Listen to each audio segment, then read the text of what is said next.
আমার হুসাইন শহীদ হয়ে গেছে কারবালার ময়দানে, আমি যাইতেছি।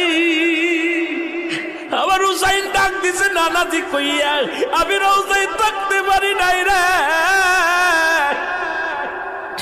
আমি হুসাইনের দেখার জন্য নবীজি রওজা থেকে উঠা গেছি। আলেমরা সর।